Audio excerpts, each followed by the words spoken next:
इसको देखिए, इसका प्रोजेक्ट नहीं बन पाया है बेचारा। Aryan Mittal first of BTech Computer Science and Engineering for standing first at BTech first year examination 2019. Gold medal awarded to Mr. Aryan Mittal of BTech Computer Science and Engineering for standing first at BTech second year examination. Gold medal awarded to Mr. Aryan Mittal of BTech Computer Science and Engineering for standing first at BTech third year examination. भाई फाड़ देंगे, भाई फोड़ देंगे। Exam से पहले हर कोई यही कहता है, एग्ज़ाम के बाद भाई फट के हाथ में आ गई। देखो यार, ये कोई नया नहीं है, सबके साथ यही होता है। See my story, I graduated from NIT Allahabad last year and I scored 9.5 plus CGPA in every semester. अब मैं बैठ के ये नहीं कह रहा कि तुम लोग भी जाके 9.5 प्लस लेने बैठ जाओ, और ये वीडियोस के लिए है भी नहीं। पहली चीज़, the sweet spot is 8 to 9 and the awesome spot is 9 to 9.5। 9.5 के ऊपर जाना पागलपंती है, लेजिट। बट बाकी तुम्हारी श्रद्धा है, बाकी तुम्हारी आस्था है। अच्छा हाँ, तुम्हारे पास तो कुछ भी नहीं है। अब यार, ये हाई CGPA का अमृत प्राप्त करने से पहले एक बार देख लेते हैं कि इसके फ़ायदे क्या क्या हैं।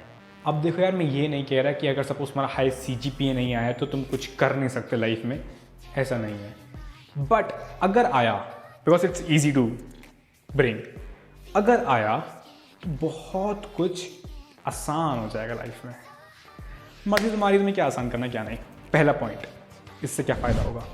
प्लेसमेंट्स में काफ़ी फ़ायदा होगा। क्यों? देखो, कंपनीज जो आती हैं ना, उन्होंने रखा अपना ऑनलाइन असेसमेंट, ठीक है, 50 बच्चों ने सॉल्व कर लिया, बट अब उन्हें उन 50 का इंटरव्यू लेना पड़ेगा। उनके पास इतना टाइम नहीं कि वो 50 का लें, तो वो एक फ़िल्टर लगा देंगे कि ठीक है, 8.5 के ऊपर या फिर 9 के ऊपर उन्हीं का उनको इंटरव्यू लेना है। Even if you solve online assessment, but still तुम्हें इंटरव्यू देने का मौका ही नहीं दिया गया। क्यों? क्योंकि CGPA कम था। और ये सिर्फ ऑन कैंपस में होता है। ऑफ कैंपस में you can still get it, but off campus में it's hard and it is hard. बाकी नेक्स्ट इज, अगर सपोज तुम masters, MCA, MBA, MS, MTech, तुम कुछ भी कर रहे हो, तुम्हारे कॉलेज के मार्क्स AKA CGPA काफ़ी ज़्यादा मैटर करेंगे, काफ़ी ज़्यादा। अगर सपोज तुम्हें फॉरेन स्टडीज़ करनी है, वहाँ तो हद से ज़्यादा, बिकॉज उनके पास और कोई बेसिस नहीं है टू जज हाउ इंटेलिजेंट और how hard working you are. The only criteria they have is to get to know about your CGPA. चौथा, अगर सपोज तुम रिसर्च इंटर्नशिप्स कर रहे हो, like for example in our college we used to have research internship in IIT Bombay, तो वहाँ पे the top students from our college, which means top CGPA students from our college used to be selected for that internship, and उनमें से फिर exam होता था in which the student used to go for research internships. तो अगर suppose तुम्हें opportunities लेनी है तो यू नो क्या करना है तुम्हें। अब यार, तुम लोगों को पता तो चल गया कि भाई मजा ही मजा आएगा अगर CGPA आया तो। आइए देखते हैं बैठन मजा आएगा। तो अब देख तो ले भाई, लाना कैसे है। पहला, टॉक टू सीनियर्स। भाई बॉन्डिंग बना लो। मैं ये नहीं कह रहा कि हर सीनियर से बना लो, the ones who can guide you. क्या क्या पूछना है, specific take in your mind. ये नहीं कि गांजा कहाँ से फूकना है, ये कि कौन सा प्रोफेसर कैसा है। To know about the professors is very very very important. कौन सा प्रोफेसर कितना स्ट्रिक्ट है, कौन कितना असाइनमेंट देता है, किसकी क्लास बंक कर सकते हो, किसकी नहीं कर सकते हो, किसकी बात सुननी है, किसकी बात लाइट ले सकते हो। लाइट मतलब ऐसे ले लिया, किसके असाइनमेंट्स प्रॉपर टाइम पे सबमिट करने हैं, किसको गुस्सा कभी नहीं दिलाना है, किसकी लैब कभी बंक नहीं करनी है, किससे ध्यान रख के बात करनी है, और किसकी थोड़ी बहुत चाटनी तो पड़ेगी। वो सब कुछ सीनियर्स बता देंगे। अपने सीनियर्स से पूछो सिलेबस कहाँ से करना है, असाइनमेंट्स कहाँ से करने हैं, बिकॉज असाइनमेंट्स रिपीट होते हैं। जो उन्होंने पिछले साल किए होंगे ना, वो ही इस साल भी तुम्हें दिए गए होंगे। तो सिंपल है, मेहनत क्यों करनी है। उन्होंने असाइनमेंट्स किए हैं, उनके पास असाइनमेंट्स रखे होंगे, just get from them, just ask them कहाँ से छापते हो, क्या करते हो। दिमाग ज़्यादा लगाना है, छापना है, ख़त्म करना है। नेक्स्ट इज अबाउट रिसोर्सेज, कि तुम्हें नोट्स कहाँ से पढ़ने हैं, कौन से असाइनमेंट्स करने हैं, कौन सी बुक्स पढ़नी है, because college is like a 5th class school, जहाँ पे तुम्हें जो प्रोफेसर किताब बोलेगा ना उसी को पढ़ना है, उसके अलावा कुछ नहीं आएगा। उसी किताब से वही एग्जाम्पल्स, वही क्वेश्चंस, वही चीज़ें आती हैं जो प्रोफेसर बुक यूज़ करता है। And it's true, super true. ये तुम्हारा 11th 12th 9th 10th या फिर जेई नहीं है जहाँ तुम सारी HCM में लगा रहे हो, ये लगा रहे हो, वो लगा रहे हो। जो एक किताब तुम्हारा सीनियर बोल दे कि भाई इस किताब से क्वेश्चन आते हैं, बस उसी किताब के एग्जाम्पल कर लो एंड नंबर पक्के। और लास्टली सीनियर से पूछ लेना कि एग्ज़ाम का पैटर्न क्या होता है, मतलब कौन सा प्रोफेसर किस चीज़ को ज़्यादा मानता है। कोई प्रोफेसर एग्जाम्पल ज़्यादा देते हैं, कोई प्रोफेसर अपने नोट्स ज़्यादा देते हैं, कोई प्रोफेसर थ्योरी बहुत ज़्यादा देते हैं, कोई प्रोफेसर सब कुछ भर देते हैं, कोई प्रोफेसर बहुत कॉम्प्लिकेट कर देते हैं जहाँ पे अंडरस्टैंडिंग बहुत ज़रूरी होती है। तो पूछ लेना भाई कितने किस में कहाँ मेहनत करनी है। और ये सब कुछ सब कुछ सीनियर्स को पता होगा, बिकॉज वो सेम प्रोफेसर उनको पिछले साल पढ़ा चुका है। वो प्रोफेसर चेंज नहीं होता हर साल, वैसा ही रहता है वो भी और उसका दिमाग भी। अपना सेकेंड पॉइंट है, you should take notes from your seniors plus from the बालक who goes to class daily. And वो सब कुछ उतारता है एकदम अच्छी राइटिंग में, उससे नोट्स ले लेना भाई ज़रूर। क्यों? क्योंकि CA कॉलेज है which is equivalent to a 5th class. ये तुम्हारा 9th 10th 11th 12th नहीं है कि तुम यहाँ पे सब कुछ पढ़ लोगे, सारे क्वेश्चंस लगा लोगे, सब कुछ ना। जो नोट्स में लिखवाया गया है प्लस जो असाइनमेंट में क्वेश्चंस दिए गए हैं वही तुम्हारी गीता है, वही तुम्हारा सब कुछ है भाई। तुम्हारी ज़िंदगी वहीं पे ख़त्म होनी चाहिए। क्यों? क्योंकि वो जो उसने क्लास में पढ़ाया है तुम्हारे प्रोफेसर ने, नोट्स में जो लिखा है तुम्हें समझ में नहीं आ रहा, good, go on YouTube, understand it. But क्या पढ़ना है यूट्यूब पे, वो तो नोट्स में लिखा है ना, ये टॉपिक पढ़ना है, ये टॉपिक पढ़ना है, ये टॉपिक पढ़ना है। It is written in notes. तो जाके नोट्स को देखो, देखिए ये टॉपिक पढ़ा है, ये टॉपिक पढ़ा है, ये टॉपिक पढ़ा है, असाइनमेंट में ये क्वेश्चन दिया, ये क्वेश्चन दिया, ये क्वेश्चन दिया, यूट्यूब पे जाके पढ़ लिया कि ये ऐसे पढ़ना है, गुड। बट ध्यान रखना हमेशा, नोट्स और assignment, notes of professor plus assignment is much much much much much much much important than any other book in the market. Peace. देखो यार, अपना अगला पॉइंट है, काफ़ी क्लीशे लगेगा तुम्हें but it is true. Exam से 1 महीने पहले ही पढ़ना is much much much better than starting से पढ़ना, बिकॉज जो तुम उस 3 महीने में पढ़ोगे ना वही सेम चीज़ तुम 1 महीने में पढ़ लोगे। अगर सपोज तुम्हारा एक सेमेस्टर 6 महीने का है, विच मीन्स एक सेमेस्टर में 2 एग्जाम होंगे, mid semester exam, end semester exam. Let's take end semester exam. End semester exam से पहले तुम्हारे पास 3 महीने हैं, तो 2 महीने मस्ती काटो। ये नहीं कह रहा फूको बैठ के, वैसे वो भी कर सकते हो, but extra curricular activities, do as much as you want, whatsoever you want to do it in college, whatsoever, mark my words, whatsoever। बाकी का 1 महीना तुम्हारे पास बचा, ठीक है, 1 हफ्ते एग्जाम होगा, बचे तुम्हारे पास 3 हफ्ते। उसमें क्या स्ट्रैटेजी फॉलो करनी है? पहला, just look at the last year question papers. उस प्रोफेसर ने वो क्वेश्चन पेपर बनाया है उन नोट्स को देख के, तो पहले समझो उस प्रोफेसर की मेंटालिटी कि वो क्या करना चाहता है, क्या बनाना चाहता है, उसके माइंडसेट से सोचो, और वो सोचने में मदद करेगा लास्ट ईयर क्वेश्चन पेपर। जब वो देख लिया, एक बार बस देख लिया लास्ट ईयर क्वेश्चन पेपर कि अच्छा ठीक है, ऐसा ऐसा प्रोफेसर ने पूछा है, अपने आओ अपने नोट्स के ऊपर, उन नोट्स को पढ़ो एक बार, क्या क्या टॉपिक्स पढ़ाए गए हैं, एंड ट्राई टू मैच कि ठीक है लास्ट ईयर में ये था, नोट्स में ये था, अच्छा ये ठीक है, इन्होंने ये पूछा है। लुक एट द असाइनमेंट्स में क्या क्या दिया है, are last year question paper and assignment matching, and if yes तो कोई क्वेश्चन जो यहाँ और यहाँ एक सा लग रहा है, अगर वो लग रहा है देयर इज़ हाई चांस कि वो क्वेश्चन असाइनमेंट का जो है, जो लास्ट ईयर क्वेश्चन पेपर में एक सा लग रहा है, नंबर्स चेंज हैं बट लग रहा है एक सा है, there is a high chance वो क्वेश्चन पूछा जाएगा इस बार भी। एंड जब ये हो जाए notes assignment, then again go on look at YouTube for that concept जो तुम्हें समझ नहीं आया अपने नोट से या फिर असाइनमेंट से। यूट्यूब पे सब मिलेगा भाई, यूट्यूब इज चुम्मा, लेजिट। जब ये हो जाए, now you know the concept, वापस you have read the notes, assignments, you know the concept, वापस जाओ अपने लास्ट ईयर क्वेश्चन पेपर पे and try to solve that. There is a high chance question repeat होने का। मैंने same कहा, it's like a 5th class. Teacher वैसे होते हैं जैसे प्रोफेसर होते हैं ना, यू नो। बट इस प्रोसेस को करते हुए जस्ट रिमेंबर 3 थिंग्स। पहला, स्टडी करो अपने टाइम पे। अगर you are a morning person, तुम्हें सुबह उठ के पढ़ना पसंद है, गुड फॉर यू। तुम्हें इवनिंग पढ़ना पसंद है, गुड फॉर यू। तुम्हें अगर नाइट आउल बनना है, good for you. But do as and what you feel is comfortable for you. तुम सुबह 4 बजे उठ के कुछ उखाड़ नहीं लोगे, तो अगर सपोज तुम्हें जो कंफर्टेबल है, just go with that thing.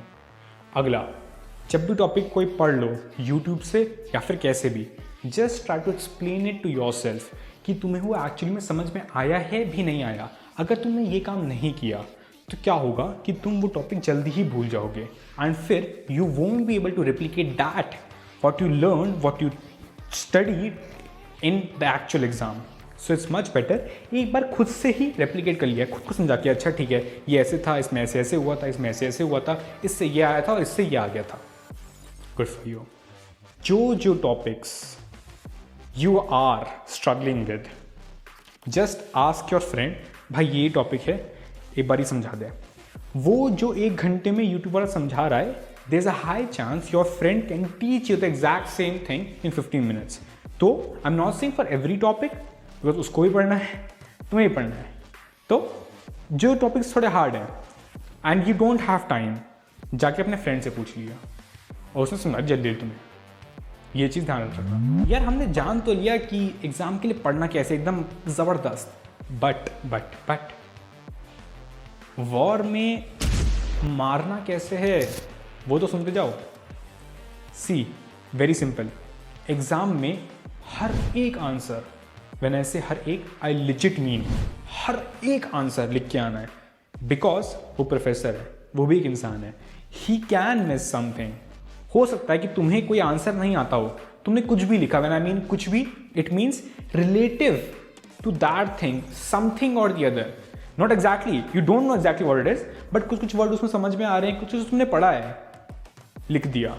तुम्हें नहीं पता उसका आंसर क्या हो सकता है, बट तुमने फिर भी लिख दिया, कुछ भी उससे मिलता जुलता, कुछ भी, बट लिख दिया। एंड थोड़ा ज़्यादा लिखना ताकि नंबर मिले।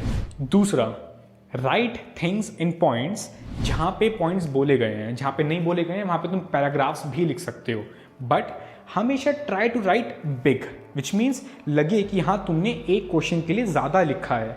जहाँ ज़्यादा लिखा है ये दिखाई देगा ना, तो बहुत सारे प्रोफेसर्स, आई मीन 80% से ज़्यादा प्रोफेसर्स ज़्यादा को गिव्स मोर मार्क्स देन कम को।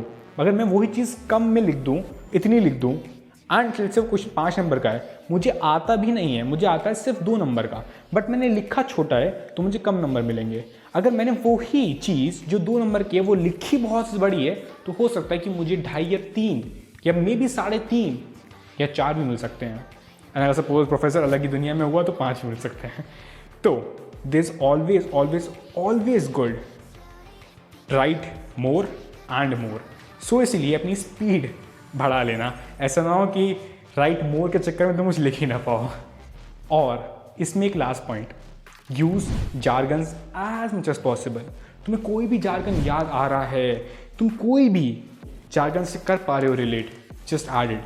जार्गन्स मतलब कीवर्ड्स, कुछ भी तुम स्टेटमेंट लिख रहे हो, वहाँ पे कुछ भी जार्गन आ रहा है, हाईलाइट कर दो, अंडरलाइन कर दो, ताकि वो प्रोफेसर की निगाह में आ जाए, हाँ तुम्हें एक्चुअली में वो आता है। बिकॉज ये स्ट्रैटेजी बहुत लोग अपनाते हैं, वो कुछ भी लिख देते हैं पूरे क्वेश्चन के अंदर।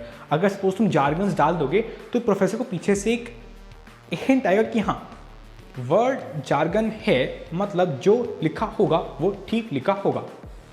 नाउ यू गॉट कि तुम्हें उस मेंटालिटी से भी खेलना है कि हाँ उसको भी पता है प्रोफेसर को बच्चे कुछ भी लिख देते हैं, तो तुम्हें वो भी काउंटर करना है बाय यूजिंग जार्गन्स। एंड अगर कोई जार्गन फंस गया ना सही सा, भाई नंबर तो पक्के हैं। अपना चौथा आता है, you have to study in isolation as well as in groups. अब मैं ये नहीं कह रहा कि तुम सिर्फ आइसोलेशन पढ़ो या फिर सिर्फ ग्रुप में पढ़ो, तुम्हें ये दोनों काम करने हैं। कैसे? ऐसे सी, आइसोलेशन में तुम्हें पूरे नोट्स पढ़ लेने हैं अपने, अगर सपोज तुम नोट्स की टॉपिक्स देखो, वो टॉपिक्स देख ली तुमने, उनको यूट्यूब से पढ़ लिया, तुम्हारे पूरे notes are ready for you. But यहाँ पे बात ख़त्म नहीं होती है।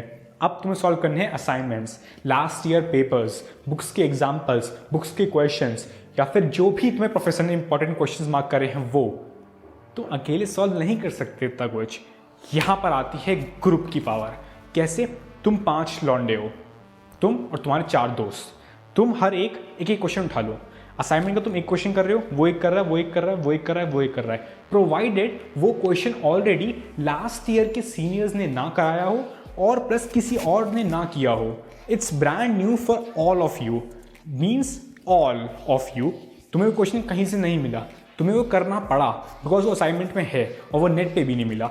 तो वो तुम 5 कर रहे हो, 1 घंटा लगा हर एक को। अगर तुम वो काम अकेले करते तो लगता है तुम्हें 5 घंटे, बट तुम अब चारों मिलके कर रहे हो और तुम भी, तो वो तुम 1 घंटे में करोगे, फिर तुमने 15-15 मिनट में वो समझ लिए।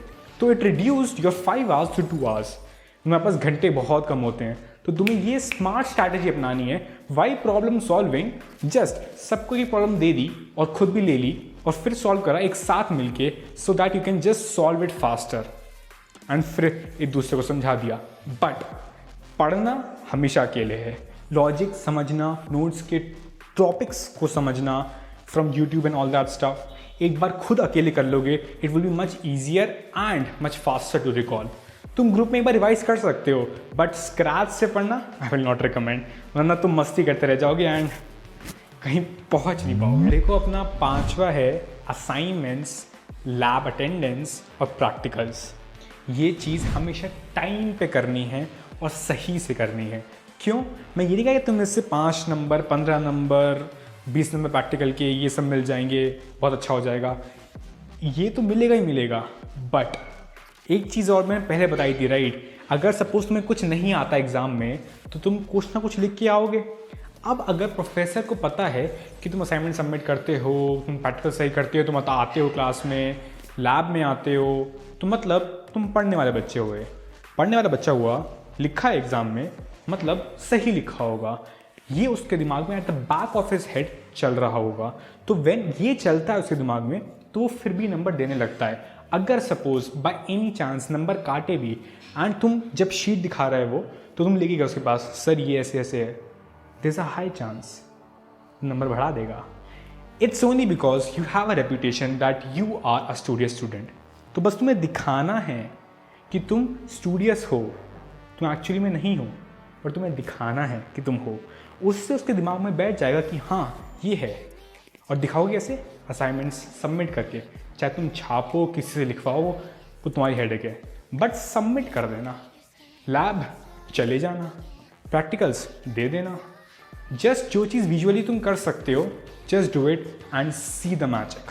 अब यार पता नहीं मुझे ऐसा क्यों लग रहा है कि अभी भी तुम लोगों के नंबर तो नहीं आने वाले, बट स्टिल कोई भी काम को करो ना, पाड़ के करना, चाहे मस्ती करो चाहे पढ़ाई, रिजल्ट्स ऐसे आएंगे ना, प्यार हो जाएगा। It's me Aryan Mittal, signing off, piece.